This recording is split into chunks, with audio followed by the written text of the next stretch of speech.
अल्हम्दुलिल्लाहि नहमदुहु व नस्तईनुहु व नस्तगफिरुहु व नु'मिनु बिही व नतवक्कलु अलैहि व नऊज़ु बिल्लाहि मिन शुरूरि अनफुसिना व मिन सय्यिआति अअमालिना मन यहदिहिल्लाहु फला मुदिल्ल लहु व मन युद्लिलहु फला हादिय लहु व नशहदु अन ला इलाहा इल्लल्लाहु वहदहु ला शरीक लहु वनशहदु अन्न सय्यदना व मौलाना मुहम्मदन अब्दुहु व रसूलुहु अम्मा बअदु फ़अऊज़ु बिल्लाहि मिनश शैतानिर रजीम बिस्मिल्लाहिर रहमानिर रहीम लतजिदन्न अशद्दन्नासि अदावतन लिल्लज़ीना आमनुल यहूद वल्लज़ीना अशरकू सदक़ल्लाहु मौलानल अज़ीम मौलाय सल्लि व सल्लिम दाइमन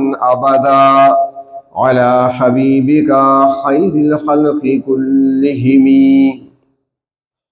काबिल एहतराम बुजुर्गों, अजीज़ दोस्तों, इस वक्त जो इस आलम में सबसे बड़ी खबर चल रही है और जिस उन्वान पर हर फर्द तकरीबन हर मजलिस में इसी को मौजू बनाए हुए है, वो है इस वक्त फ़लस्तीन के हालात और फ़लस्तीनी तंजीम हमास और इसराइल के दरमियान जंग। आज तकरीबन जुमा इज्तिमाआत में सिर्फ हमारे मुल्क में ही नहीं बल्कि दुनिया भर में जहाँ भी मुसलमान रहते हैं और जहाँ भी जुमे का इज्तिमा होता है, तकरीबन हर मिंबर पर आज यही सदा ही गूंजती रहेगी। लेकिन मेरा एक अपना मिजाज है, आप जानते हैं कि सिर्फ उस बात को ले लेना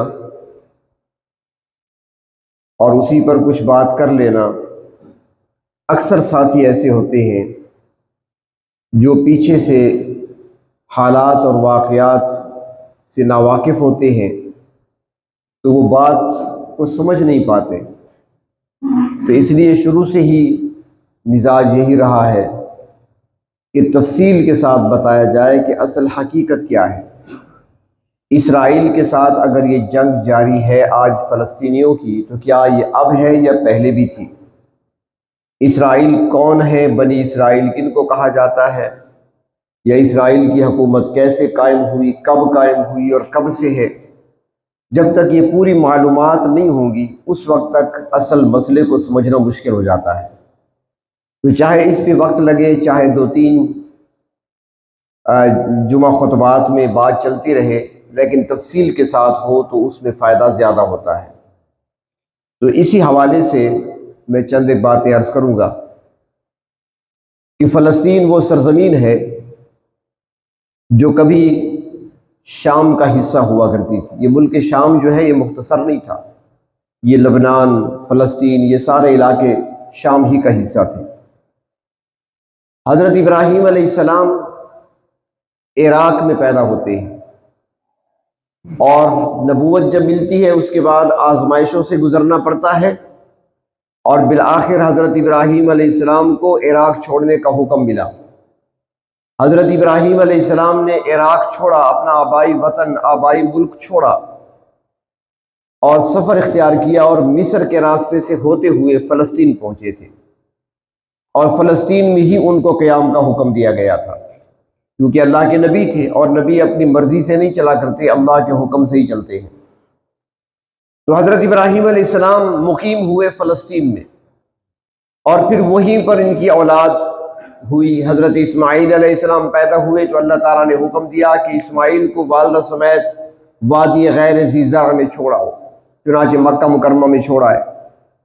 उसके बाद हज़रत सारा के बतन से हज़रत इसहाक पैदा हुए, फिर हज़रत इसहाक के बेटे हज़रत याकूब पैदा हुए जो पोते हैं हज़रत इब्राहीम अलैहिस्सलाम के, ये फ़लस्तीन में ही पैदा हुए।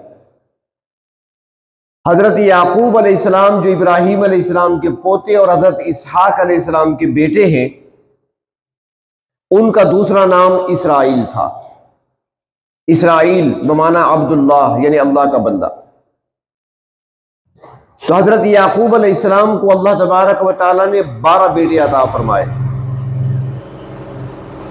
और फिर उन 12 बेटों से आगे जो नस्ल चली है वो 12 कबीले बन गए।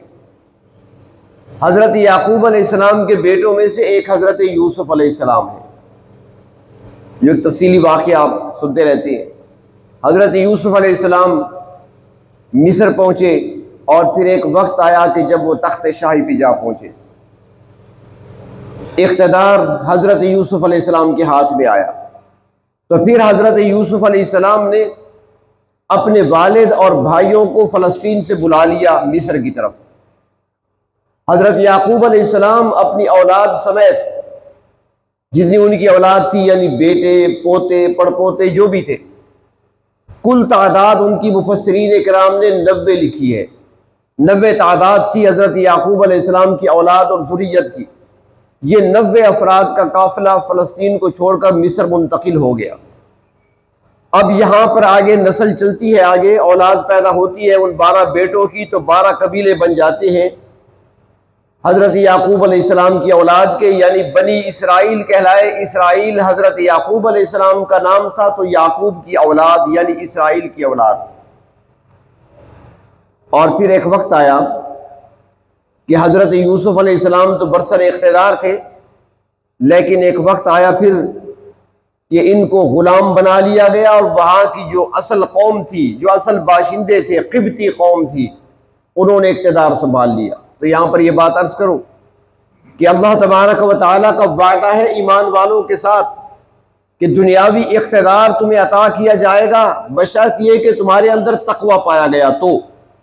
और जब तुम गुनाहों की ज़िंदगी इख्तियार करोगे, नाफरमानी की ज़िंदगी इख्तियार करोगे, तो फिर वह इख्तिदार छीन लिया जाता है। तो हज़रत याकूब अलैहिस्सलाम की औलाद में भी आगे चलकर जब नाफरमानियाँ पैदा हुई, तो फिर इख्तिदार उनसे छिन गया और क़िब्ती हुक्मरान बने, जिसे फ़िरौन कहा जाता है।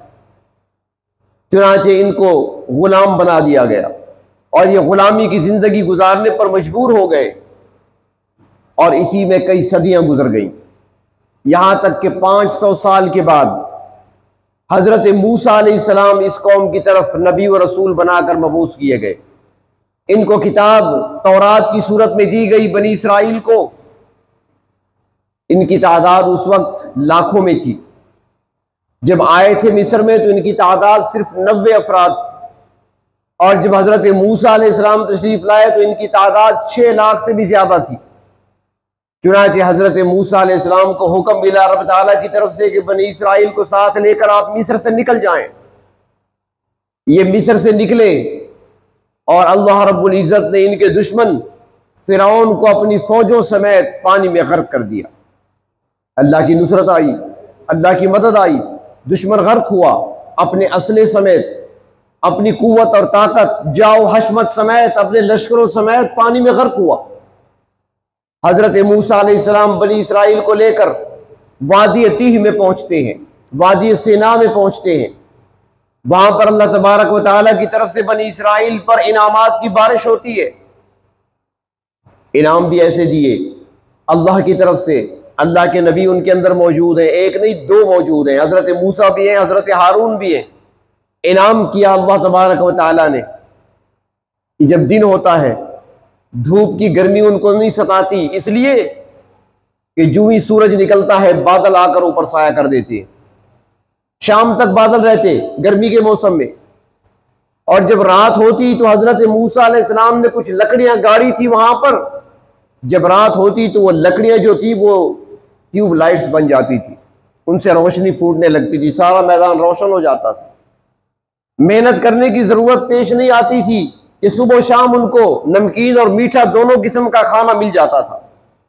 सुबह शाम खाओ पियो, कुलू वशरबू वला तुसरिफू, इसराफ न करो, खाओ पियो। तुम वहां पर किसी को काम करने की भी जरूरत पेश नहीं आती थी, वहां पर किसी टेलर मास्टर की जरूरत नहीं थी, इसलिए कि जो सूट पहनकर आए थे वो कभी फटा ही नहीं, किसी धोबी की जरूरत नहीं थी, जो पहनकर कपड़े आए थे वो कभी मैले नहीं होते थे। मोची की जरूरत नहीं थी कि जो पांव में जूता था वो कभी फटता ही नहीं था। ये अल्लाह की तरफ से इनामात थे। पानी के चश्मे उनके लिए जारी कर दी। और फिर एक वक्त आया जब उनको हुक्म दिया गया, जब उन्होंने खुद मुतालबा किया था कि अब हम एक किस्म का खाना खा खा कर थक गए, हमारा जी चाहता है कि और चीज़ें भी खाएं और ख़ुद अपने हाथों से उगाएं, खेती बाड़ी भी करें और फिर हम खाएं, फसलें खाएं, अपने हाथ की काश्त की हुई। तो फिर हुक्म मिला कि जाओ, तुम्हारा आबाई वतन फ़लस्तीन है, जाओ जाकर तुम आगे जाकर लड़ो, हम तुम्हें फतह देंगे। अब जब ये आगे गए, फ़लस्तीन की तरफ गए, तो वहाँ पर देखा कि मद्दे मुकाबिल एक मजबूत फ़ौज है, कौम इमालका वहाँ पर आबाद थी और उनका कब्ज़ा था फ़लस्तीन के इलाकों पर। तो ये मैदान में तो आ गए, लेकिन कहने लगे, ए मूसा अंत व रब्बुका फ़क़ातिला इन्ना हाहुना क़ाइदून। ए मूसा, तुम और तुम्हारा रब जाकर लड़ो, हमसे लड़ाई नहीं होती, हम यहाँ बैठे होंगे, आप लड़े जाकर। नाफरमानी की, आगे नहीं बढ़े, तो अल्लाह तबारक व तआला ने मजीद कई साल तक उनको उसी वादी में सरगर्दा छोड़ दिया। घूमते रहे उसी वादी के अंदर। 40 साल का अरसा गुजरा, नई नस्ल पैदा हुई, उनमें कुछ जज्बा पैदा हुआ, उनमें कुछ जोश पैदा हुआ। अल्लाह तबारक व तआला ने अपने एक पैगंबर को उनकी तरफ भेजा। हजरत मूसा अलैहिस्सलाम दुनिया से जा चुके थे, हजरत हारून अलैहिस्सलाम की वफात भी हो चुकी थी, और पैगंबर आए और फिर उन्होंने तैयार किया इनको जिहाद के लिए। जाओ फ़लस्तीन की तरफ बढ़ो तो सही, कदम उठाओ, अल्लाह की मदद आएगी, नुसरत आएगी। लेकिन नुसरत भी तब आती है कुछ करो तो सही। जुमला याद रखना, मदद अल्लाह की कब आती है? जब कुछ करेंगे तो। जी बेरोजगारी है, कोई वजीफा बता दें, अब तस्बीह लेकर बैठा है सुबह शाम, भाई मेहनत भी तो करो ना। सुबह उठे हो, नमाज पढ़ के फिर सो गए, तुम बाहर तो निकलो, चलो फिरो तो सही, असबाब इख्तियार करो, अल्लाह ताला की मदद तब आएगी, सिर्फ तस्बीह पढ़ने से नहीं आएगी। ये तो बनी इसराइल ने कहा था, मूसा तुम और तुम्हारा खुदा लड़ो, हम बैठे जिक्र करेंगे। यहाँ पर जिक्र से फतवात नहीं होती, असबाब को इख्तियार करना पड़ता है दुनिया में, यह आलम असबाब है। तो चुनांचे उन्होंने असबाब को इख्तियार किया, मैदान में आए, देखा सामने मजबूत ताकतवर फौज है, मुकाबले पर तादाद भी ज्यादा, असला भी ज्यादा, जिस्मानी ताकत और कुव्वत भी ज्यादा, और जो उनका हुक्मरान था बादशाह, वो भी बड़ी कुव्वत और ताकत वाला, बड़ा पहलवान, लड़ने वाला था, जालूत जिसका नाम था। तो इसने, जो अल्लाह के नबी थे, उन्होंने कहा कि अब तुम्हारे लिए एक बादशाह भी होना चाहिए, आखिर किसी की क़ियादत में जंग लड़नी है, वैसे कैसे लड़ोगे अपने तौर पे, कोई तुम्हारा अमीर लश्कर भी होना चाहिए, बादशाह भी होना चाहिए। तो तालूत को बादशाह बना दिया, तालूत को बादशाह बना दिया। तो यहां पर एक बात यह भी समझें कि जिसके अंदर जिस काम की अहलियत होती है, वही काम उसके सुपुर्द किया जाता है। हालांकि अल्लाह के नबी मौजूद हैं, लेकिन वो बादशाहत के लिए दूसरे का नाम लेते हैं, तालूत को बनाया जाता है। और फिर बनी इसराइल ने एतराज किया कि तालूत को बादशाह कैसे बना दिया गया, इसके पास कौन सी जागीरें हैं, कौन सी जमीनें हैं, कौन सा महल है, कौन सा तख्त है, ताज है, क्या इसके पास है? कुछ भी नहीं। कुरान हकीम में सूरत बकरा में मौजूद है वाक़या कि जवाब दिया गया कि अल्लाह ताला ने उसको इल्म भी अता किया है और जिस्मानी ताकत भी अता किया है, यानी जिस्मानी कुव्वत भी है, ताकत भी है उसके अंदर, पहलवान है, वो लड़ने वाला है, जंगजू है, लेकिन साथ वो इल्म भी रखता है कि ताकत को इस्तेमाल कहाँ करना है। किसी पागल को ताकत मिल जाए वो तो गर्दनें तोड़ देगा, तो ताकत के साथ इल्म का होना भी तो ज़रूरी है ना, कि अपनी ताकत को इस्तेमाल कहाँ पे करना है, कहाँ पे खर्च करना है इसे। तो अल्लाह ने उसे इल्म भी दिया, ताकत भी दी। और फिर जब फौजें आमने सामने हुई तो इस वक्त एक नौजवान आगे बढ़ा, मुकाबले पर आया। जालूत को शिकस्त देना आसान नहीं था, लेकिन जब इंसान हरकत करता है, अल्लाह तबारक व तआला की ज़ात पर भरोसा रखते हुए, तवक्कल करते हुए जब मैदान अमल में आता है, शर्त यह है कि उसके अंदर तकवा पाया जाए, शर्त यह है कि उसके दिल के अंदर खौफ खुदा पाया जाए, शर्त यह है कि दिल के अंदर इखलास पाया जाए, अल्लाह की रज़ा मकसूद हो। तो फिर अल्लाह की मदद आती है कि वहां पर एक नौजवान ने ऐसा हमला किया जालूत पर कि उसको कत्ल कर दिया। कुरान हकीम ने बताया वो कौन था नौजवान, जालूत जैसे बादशाह को कत्ल करने वाला। तो फरमाया कि वक़तला दाऊद जालूत, कि दाऊद ने कत्ल किया जालूत को। और फिर वही दाऊद तालूत की वफात के बाद बादशाह बनता है, और फिर अल्लाह तबारक व तआला उसे नबूवत का ताज भी पहनाते हैं और किताब ज़बूर भी अता फरमाते हैं। हजरत दाऊद अलैहिस्सलाम बनी इसराइल के बादशाह बने, और फिर अल्लाह रब्बुल इज्जत ने उनको हुक्म दिया कि आगे बढ़ो, अब इक़दामी जिहाद करना है। हजरत दाऊद अलैहिस्सलाम ने फिर जिहाद किया, आगे बढ़े, लश्कर भी अल्लाह ने उनको अता फरमा दिया, एक मजबूत फौज भी अता कर दी, अल्लाह ने इल्म व हिकमत भी अता फरमाई, नबूवत भी अता फरमाई। तो हजरत दाऊद अलैहिस्सलाम के बाद उनके फर्जंद, उनके बेटों में से, उनकी शादियां बहुत सारी थी हजरत दाऊद अलैहिस्सलाम। हाँ, लेकिन शादियों के साथ ये नहीं कि बस सारा दिन उसी में मशगूल रहते थे, नहीं, आबिद भी थे, जाहिद भी थे, साइम भी थे। हदीस शरीफ में आता है कि वो रोज़ा कैसे रखते थे, एक दिन रोज़ा एक दिन अफ्तार, एक दिन रोज़ा एक दिन छुट्टी। 6 महीने साल में रोज़े रखते, 6 महीने छुट्टियाँ करते थे। ये उनका, और अल्लाह ताला ने उनके रोज़े को पसंद फरमाया, एक दिन रोज़ा रखना और एक दिन नागा करना, यह सौम दाऊदी कहलाता है। हज़रत दाऊद अलैहिस्सलाम के रोज़े ऐसे होते थे, उनके अय्याम मखसूस थे जो इबादत के लिए थे, अपनी इबादत गाह में अंदर चले जाते, फिर बाहर नहीं निकला करते थे। वो दिन उनका इबादत का हुआ करता था। साथ निज़ाम हुकूमत भी चला रहे हैं, बादशाह भी है। उनके बाद उनके बेटे हज़रत सुलेमान अलैहिस्सलाम को अल्लाह ताला ने नबूवत भी अता फरमाई और बादशाहत भी अपने वालिद से उनकी तरफ मुंतकिल हुई। सुलेमान अलैहिस्सलाम अजीम बादशाह, सिर्फ इंसानों पर हुक्मरानी नहीं की बल्कि जिन्नात पर भी हुक्मरानी की है, हवाओं पर भी उनका हुक्म चलता था, फिजाओं को भी हुक्म दिया करते थे, परिंदों की बोलियां भी समझते थे। एक अजीम सल्तनत अल्लाह ताला ने सुलेमान अलैहिस्सलाम को अता फरमाई और उन्होंने दुआ भी ऐसी की थी, अल्लाह मुझे ऐसी हुकूमत अता फरमा जो मेरे बाद किसी को न मिले, और आज तक किसी को नहीं मिली। तेल डालकर, ईंधन डालकर तैयारों को फिजाओं में तो उड़ाया जाता है, लेकिन बगैर तेल और बगैर पेट्रोल, बगैर डीजल के, बगैर ईंधन के तख्त को हवाओं पर कौन उड़ा सकता है। ऐसी हुकूमत अल्लाह ने अता फरमाई। आज हुक्मरानी तो होती है, लेकिन इंसानों पर उनकी हुक्मरानी जिन्नात पे भी थी, परिंदे भी उनके ताबेदार थे, उनकी बात माना करते थे, उनके अहकाम बजा लाया करते थे। हुदहुद परिंदा जिसका जिक्र कुरान हकीम में आता है, वो खत लेकर नहीं गया था बिल्किस के पास और फिर वहां से जवाब लेकर आया था, परिंदा है छोटा सा। तो बहरतौर सुलेमान अलैहिस्सलाम जब बादशाह बने तो उन्होंने फलस्तीन में एक इबादत खाना तैयार किया। इबादत खाना जिसे कुरान हकीम ने मस्जिद कहा है। मस्जिद, एक शख्स है, कुछ अर्सा कबल वो आवाज़ लगाया करता था कि मैं हदीस को नहीं मानता, सिर्फ कुरान काफ़ी है। उसने इनकार किया, हदीस कोई नहीं, सिर्फ कुरान काफ़ी है। अभी चंद दिन पहले उसका एक मजमून देखा, उसने लिखा था कि ये बैतुल मक़दस को मस्जिद कहना ये मौलवियों के ढकोसले हैं, मौलवियों की बातें हैं। यहाँ हैकल सुलेमानी था, मस्जिद नहीं थी। मैंने कहा अब तो कुरान का भी इनकार कर दिया। मस्जिद का नाम हमने नहीं दिया, कुरान ने दिया है।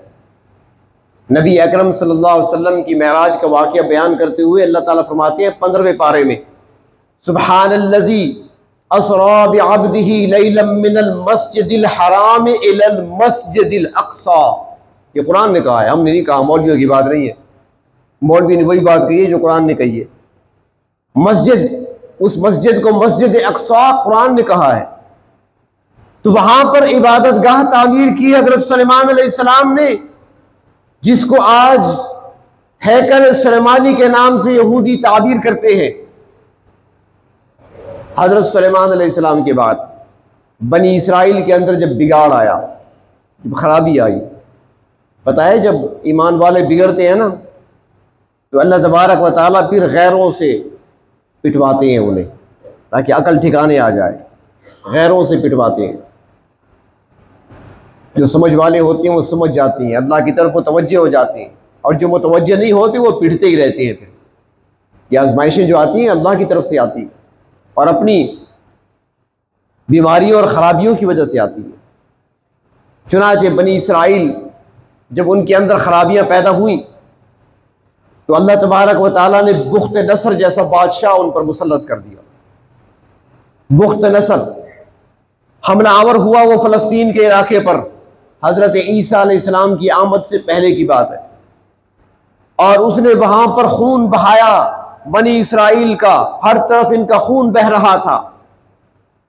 70,000 के करीब अफराद को कत्ल किया उसने, और वहां बैतुल मुक़द्दस की सारी इमारत को, मकानात को, उनकी बिल्डिंग्स को गिरा दिया, यहां तक कि हैकल सलमानी को भी गिरा दिया, मिसमार कर दिया। कुछ भी बाकी नहीं बचा था, और जो बाकी बचे थे बनी इसराइल उनको कैदी बनाकर अपने साथ ले गया, सफाया कर दिया।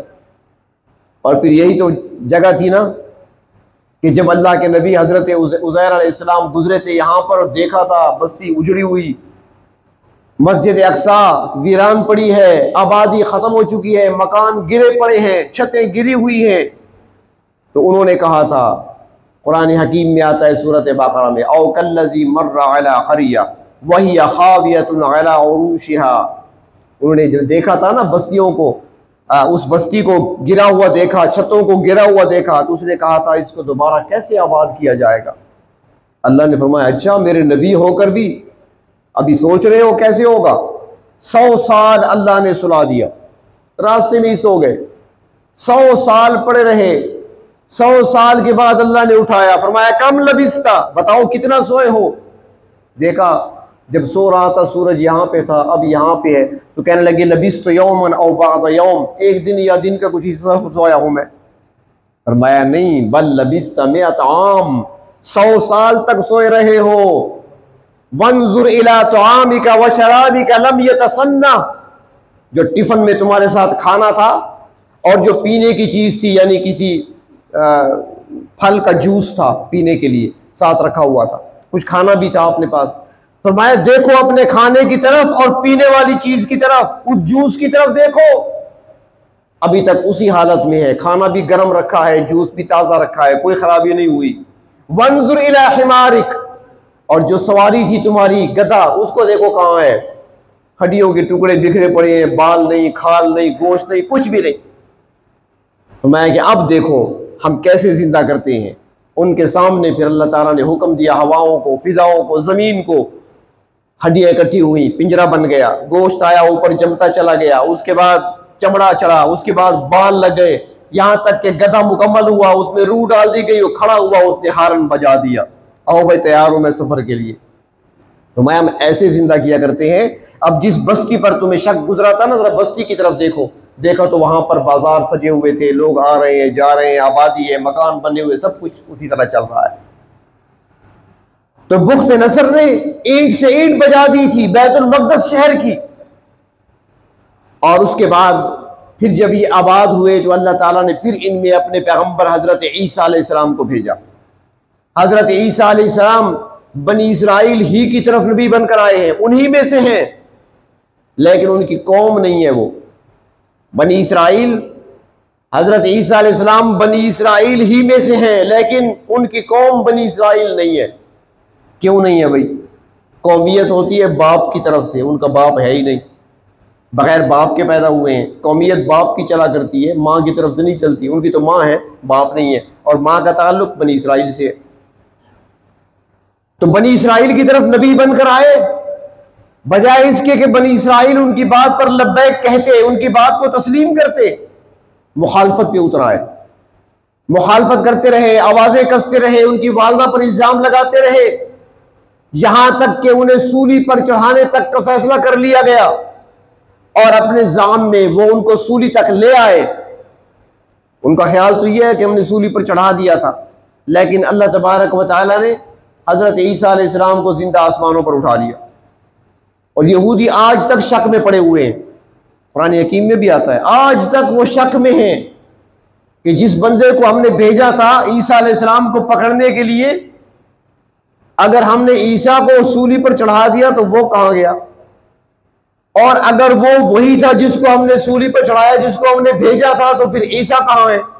वो आज तक ये फैसला नहीं कर पा रहे कि ईसा कहां गए। अगर ईसा वो है तो फिर बंदा जो हमने भेजा था वो कहां गया? एक है दूसरा नहीं है, तो शक में पड़े रहे और क़यामत तक शक में पड़े रहेंगे। हजरत ईसा अलैहिस्सलाम की मुखालफत की उन्होंने और फिर उनको सजा मिली कि हजरत ईसा अलैहिस्सलाम के आसमानों पर उठाए जाने के बाद 70 साल गुजरे थे, और बाज कहते हैं कि नहीं, हजरत ईसा अलैहिस्सलाम की पैदाइश के 70 साल बाद, यानी ईसा अलैहिस्सलाम के आसमानों पर उठाए जाने के कोई 39 साल बाद अल्लाह ताला ने उन पर रूमियों को मुसल्लत कर दिया। रूमी मुसल्लत हुए उन पर। 1,30,000 बनी इसराइलियों को कत्ल किया। 1,30,000 बनी इसराइलियों को कत्ल किया रूमियों ने, बाकियों को गुलाम बनाकर ले गए। और जो इन्होंने हैकल सुलेमानी को दोबारा कुछ तामीर किया था, दोबारा मिसमार कर दिया गया। रोमियों ने दोबारा उसे मिसमार कर दिया, उस मस्जिद को जिसे मस्जिद अक्सा कहते हैं हम, और वही उनका किबला है। मिसमार कर दिया रूमियों ने, और पाबंदी लगा दी कि आइंदा कोई यहूदी यहां पे नजर ना आए। हजरत ईसा अलैहिस्सलाम के आसमानों पर उठाए जाने के बाद यह वाकया पेश आया, और फिर उसके बाद ये हुआ कि ईसाइयों और यहूदियों में मुखालफत तो थी। हजरत ईसाई समझते थे कि हमारे पैगंबर हजरत ईसा अलैहिस्सलाम को सूली पर लटकाने वाले यही यहूदी है। ईसा अलैहिस्सलाम की मुखालफत करने वाले, उन पर पत्थर फेंकने वाले और रास्तों में कांटे बिछाने वाले यही यहूदी है। दुश्मन समझते थे इनको, इख्तिलाफ चलता रहता था, कभी वो गालिब कभी वो गालिब, वो उनको मारते वो उनको मारते। यहां तक कि हजरत ईसा अलैहिस्सलाम के आसमानों पर उठाए जाने के 300 साल बाद, यानी 300 ईस्वी में, रोम का जो बादशाह था कुस्तुंतीन, उसने ईसाइयत कबूल कर ली, ईसाई बन गए। अब जब वो ईसाई हुआ तो उसकी पूरी कौम ईसाइयत में आ गई। रोमियों ने ईसाई मजहब कबूल कर लिया, ईसाइयत में आ गए। नबी अकरम सल्लल्लाहु अलैहि वसल्लम जब तशरीफ लाए तो उस वक्त भी रोम में ईसाई हुकूमत थी। कैसर रोम जिसे कहा जाता था, कैसर, उसके बाद आप सल्लल्लाहु अलैहि वसल्लम का खत मुबारक पहुंचा था, वो भी ईसाई था। तो ईसाइयत जब कबूल कर ली तो अब ताकत में ईसाई बढ़ गए उससे, तो अब यहूदियों को मजीद मार पड़ने लगी। और बात वही थी कि तुमने फलस्तीन की तरफ नहीं आना, एक भी यहूदी फलस्तीन की तरफ नहीं जा सकता था। और फिर यहूदियों ने मुख्तलिफ इलाकों में पनाह ली, कोई ईरान की तरफ आ गए, कोई इराक मिस्र की तरफ चले गए, कुछ कबाइल ऐसे थे जो अरब की तरफ चले गए। मदीना मुनव्वरा में इनके 3 कबीले आए, बनी कैनखा, बनु नजीर और बनु कुरैजा। ये 3 मशहूर कबीले यहूदियों के मदीने में आबाद हुए। तो फिर जब नबी अकरम सल्लल्लाहु अलैहि वसल्लम की बेइज्जत हुई है, हजरत ईसा अलैहिस्सलाम के आसमानों पर उठाए जाने के 570 साल बाद, और नबी अकरम सल्लल्लाहु अलैहि वसल्लम जब फिर 610 या 611 ईस्वी में हिजरत फरमाकर मदीना मुनव्वरा तशरीफ लाती हैं, तो यहां पर रहने वाले यहूदियों के 3 कबाइल के साथ आप एक मुआहदा करते हैं, और मुआहदे में यह बात तय हुई कि हम एक दूसरे के हलीफ बनकर रहेंगे। एक पर दुश्मन का हमला, दूसरा अपने आप पर हमला तस्वुर करेगा और मिलकर मुकाबला करेंगे। मुआहदा हुआ जिसे मिसाक मदीना कहा जाता है। लेकिन यहूद ने अपनी साजिशें नहीं छोड़ी, नबी अकरम सल्लल्लाहु अलैहि वसल्लम की मुखालफत से और इस्लाम की मुखालफत से बाज नहीं आए। हालांकि वो जानते थे ये पैगंबर सच्चे हैं, किताब कुरान सच्ची किताब है। अल्लाह ताला फरमाते हैं यारिफूनहु कमा यारिफून अबनाअहुम, ये मेरे नबी को ऐसे पहचानते हैं जैसे अपने बेटों को कोई पहचानता है, उस तरह जानते हैं, लेकिन मानते नहीं है। जिद की वजह से, आइनात की वजह से मुखालफत करते हैं। और फिर साजिशें की, मुशरिकीन मक्का को बार बार दावत दी, आओ मुसलमानों के खिलाफ लड़ो, हम तुम्हारा साथ देंगे। बदर का वाक़या पेश आया। उसके बाद जब उनकी साजिशों को देखा, बदअहदी को देखा, उनके खयानत को देखा, तो उनके एक कबीला बनु कैनका को नबी अकरम सल्लल्लाहु अलैहि वसल्लम ने मदीना से निकाल दिया। फिर ओहद की लड़ाई हुई, उसके बाद फिर इनकी साजिशों को देखा और इनकी तरफ से ये मुशरिकीन के साथ जो ताउन किया जा रहा था उसको देखा, तो दूसरे कबीले बनु नजीर को भी जलावतन कर दिया गया।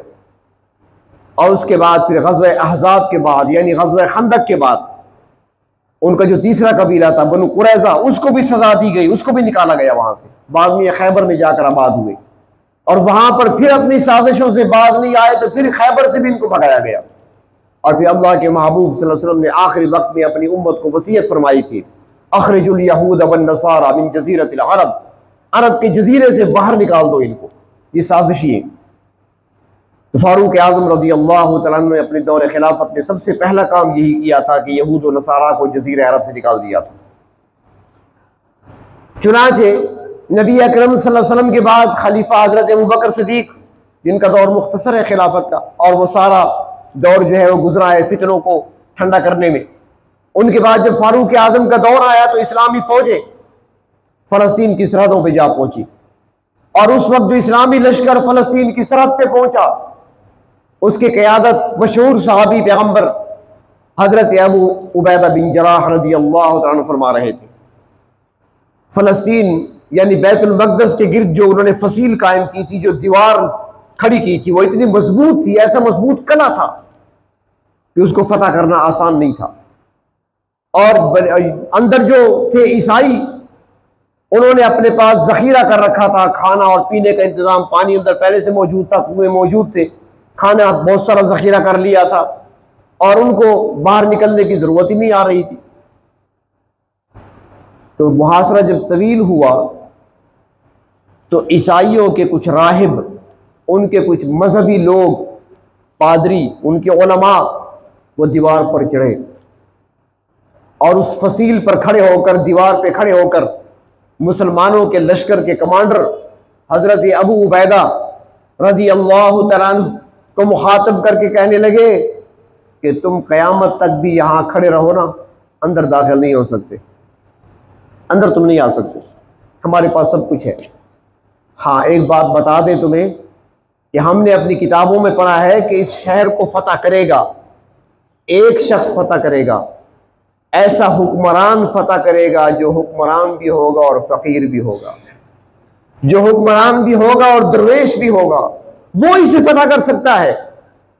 अबू उबैदा ने जवाब में फरमाया कि वो जिस फकीर हुक्मरान और दरवेश हुक्मरान की तुम बात करते हो वही तो है हमारा हुक्मरान, लेकिन मदीने में है, यहां नहीं है। उन्होंने कहा ठीक है, बुलाओ उसे, देखते हैं हम, जो हमारी किताबों में है अगर वही होगा तो जंग के बगैर तुम्हें दे देंगे सब कुछ। अबू उबैदा बिन जराह ने लिखा फारूक आज़म को, उन्होंने फरमाया अगर मेरे आने से मसला तो हल होता है तो मैं आ रहा हूं। रवाना हुए। आधी दुनिया पर हुकूमत करने वाले, जिनके रोब से सैकड़ों मील दूर माएँ अपने बच्चों को डराया करती थी उमर के नाम से, वो उमर तन्हा निकलता है मदीने से, एक खादिम साथ है, कोई फौज नहीं, कोई लश्कर नहीं। आज कोई हुक्मरान निकल कर दिखाए, इन्होंने जुल्म इतने किए हैं, इन्होंने इतना खून चूसा है गरीबों का, ये बाहर निकल कर दिखाएं, कोई निकल ही नहीं सकता अपने घर से बाहर। और उन्होंने सुकून दिया था, अमन दिया था, दूसरों को चैन दिया था, अदल किया था, इंसाफ किया था। तन्हा चलते हैं जंगलों में, खतरा कोई नहीं होता। ऊंट लेकर निकलती है, एक खादिम साथ है, गुलाम साथ है, और ऊंटनी एक है, बारी बारी सफर कर रहे हैं। कभी गुलाम सवार होता है, कभी अमीरुल मोमिनीन सवार होते हैं। और किस्मत की बात है जब बैतुल मक़दस के करीब पहुंचे तो सवारी की बारी गुलाम की थी। फारूक आज़म ने उसको सवार कर दिया, खुद पैदल है, महार पकड़ी हुई ऊँटनी की, चल रहे हैं। गुलाम चीखता रह गया, हजरत आप मुझे सवार न करें, करीब पहुंच चुके हैं, सामने लोग खड़े हैं इस्तकबाल के लिए, आप ऊपर बैठे। तो मैं नहीं, बारी बारी होती है, अब तुम्हारी बारी है तो बैठो ऊपर। अबू उबैदा ने देखा, दौड़ते हुए आए, अमीरुल मोमिनीन इस लिबास में, कपड़ों पर पैबंद लगे हुए हैं, और एक ने तो लिखा है कि कीचड़ रास्ते में था, जूते खराब हो गए थे, जूते हाथ में उठाए हुए हैं। एक हाथ में जूते उठाए हुए, नंगे पांव, कपड़ों पे पैबंद लगे हुए। अबू उबैदा दौड़ कर आए, अमीरुल मोमिनीन क्या करते हैं आप? यहाँ के तो मुहज्जब लोग हैं, पढ़े लिखे लोग हैं, साहिब इल्म है, उनके सामने गुफ्तगू करनी है, आप इस लिबास में आएंगे तो क्या तासुर दिया जाएगा उनको? फारूक आजम अबू उबैदा को देखकर कहती हैं, अबू उबैदा भूल गए हो क्या हमें इज्जत तुम समझते हो लिबास की वजह से मिली है? तुम ये समझते हो कि हमें इज्जत सवारियों की वजह से मिली है? अअज़्ज़नल्लाहु बिल इस्लाम, अल्लाह ने इज्जत हमें इस्लाम के जरिए से दी है, लिबास की वजह से नहीं मिली। और ऊपर जो फसीलों पर उनके उलमा खड़े थे, पूछा अबू उबैदा कौन सा है वो दुर्वेश अमीर, ऊपर सवार है या नीचे है? अबू उबैदा ने फरमाया कि तुम क्या समझते हो? उसने कहा सवार तो बैठा है ऊपर, लेकिन निशानियां तो नीचे पैदल चलने वाले में नजर आ रही हैं। उन्होंने कहा वही हमारा अमीर है जो पैदल चल रहा है। फौरन दौड़ कर आए, दरवाजे खोलकर चाबियां पेश कर दी, बैतुल मक़दस फतह हुआ। एक खून का कतरा नहीं गिरा, एक खून का कतरा नहीं बहाया गया। बैतुल मक़दस फतह हुआ फारूक आजम के दौर में। और फिर हजरत फारूक आजम ने मुआहदा किया ईसाइयों के साथ। उस मुआहदे में हजरत अमीरुल मोमिनीन उमर फारूक रज़ी अल्लाह तआला ने पहली मरतबा, ये सारी बातें याद रखना, ये आगे उन्वान चलेगा अभी, क्योंकि मैंने अर्ज किया ना कि मेरा मिजाज ये है, शुरू से आदत है कि पूरी बात जब तक ज़हन नशीन न की जाए, न कराई जाए, उस वक्त तक मुझे खुद को मज़ा नहीं आता। ये कुछ लोग होते हैं ना, किताबें कहानियों की पढ़ते हैं, दरमियान से देख लिया, फिर आखिरी सफ़ा देख लिया, मैंने कहानी पढ़ ली। हम ऐसा नहीं करते, शुरू से आखिर तक सारी पढ़ो ताकि कुछ खुलासा समझ भी आए कि है क्या। तो अब हजरत फारूक आजम ने पहली मरतबा 550 साल के बाद इजाजत दे दी कि यहूदी यहां पर अपनी इबादत के लिए आ सकते हैं। 300 ईस्वी में और उससे पहले सन 70 ईस्वी में जब रूमियों ने कब्जा किया था फलस्तीन पर और यहां से यहूदियों को भगा दिया था और यह हुक्म जारी किया था कोई यहूदी इस इलाके में खित्ते में नजर न आए, और यहूदी दर बदर हो गए थे। यह फारूक आजम का कौम यहूद पर एहसान है। सबसे पहले फारूक आजम ने 550 साल के बाद यहूदियों को दाखिल होने की इजाजत दे दी थी। लेकिन यहां पर ईसाइयों ने एक मुतालबा रखा हजरत उमर की खिदमत में कि अमीरुल मोमिनीन हम तस्लीम हो चुके हैं, मुआहदा हम कर रहे हैं, आप यहूदियों को इजाजत दे रहे हैं, वो आएंगे यहां पर, लेकिन एक बात है यहां पर लिख लें कि वो इबादत के लिए आ सकते हैं, यहां मुकीम नहीं बन सकते, न घर बना सकते हैं न ठहर सकते हैं। आए इबादत करें और चलते बने, आए इबादत करें, जो भी करना है वो करें और फिर चले जाएं, यहां पर ठहर नहीं सकेंगे। फारूक आजम ने उस पर दस्तखत कर दिए। यही वो मुआहदा है जिस पर खुलफाए राशिदीन के दौर में अमल होता रहा। यही वो मुआहदा है जिस पर बनु उमय्या के दौर खिलाफत में इस पर अमल होता रहा। इसी मुआहदे पर बनु अब्बास के दौर खिलाफत में अमल होता रहा, और जब तुर्कों की हुकूमत खिलाफत उस्मानिया आई तो भी इसी पर अमल होता रहा। और यहूदी जा तो सकते हैं इबादत करने, वहां ठहर नहीं सकते। सदियों तक यही मुआहदा चलता रहा। और वहां क्या करना है उन्होंने? जो मस्जिद थी मस्जिद अक्सा, उसके ऊपर मस्जिद बन गई जो बाद में बनाई गई है, बनु उमय्या के दौर में बनी है, मस्जिद बन गई बाद में। लेकिन जो हैकल सुलेमानी जो उनकी इबादत गाह थी, उसे 2000 साल हो गए, उसका वजूद ही नहीं है। वहां पर एक दीवार है, वहां जाते हैं, उसको दीवार गिरिया कहते हैं। वहां रोते हैं, पीटते हैं, मांगते हैं, बस फिर वापस आ जाते हैं। दीवार गिरिया बस वही इनके पास है, बाकी कुछ नहीं इनका वहां। और एक बात यहां पर और भी अर्ज करूं कि जो मस्जिद अक्सा है वो अलग है और जो गुंबद सखरा है वो अलग है। ये जर्द रंग का जो गुंबद नजर आता है ना, ये पीला रंग नहीं है, ये कई मन सोना है जिस पर चढ़ाया गया है। ये भी मुसलमानों का एक शाकार है, कई मन सोना चढ़ाया गया है उस पर। ये जर्द रंग का जो गुंबद नजर आता है, अक्सर आपको यही तस्वीरों में नजर आएगा। ये मस्जिद अक्सा का गुंबद नहीं, इसके नीचे चट्टान है और ये वो चट्टान है जहां से नबी अकरम सल्लल्लाहु अलैहि वसल्लम का सफर मेराज शुरू हुआ था। जब आप मेराज पर तशरीफ ले गए थे, आसमानों पर जब गए थे यहां से, तो जिस चट्टान से आपका सफर शुरू हुआ था उसी चट्टान पर जर्द रंग का ये गुंबद बना हुआ है, जिसको गुंबद सखरा कहते हैं, सखरा चट्टान को कहते हैं। और उससे हटकर एक गुंबद है स्टील का बना हुआ, शायद वो गुंबद जो है वो मस्जिद अक्सा का गुंबद है, मस्जिद अलग है।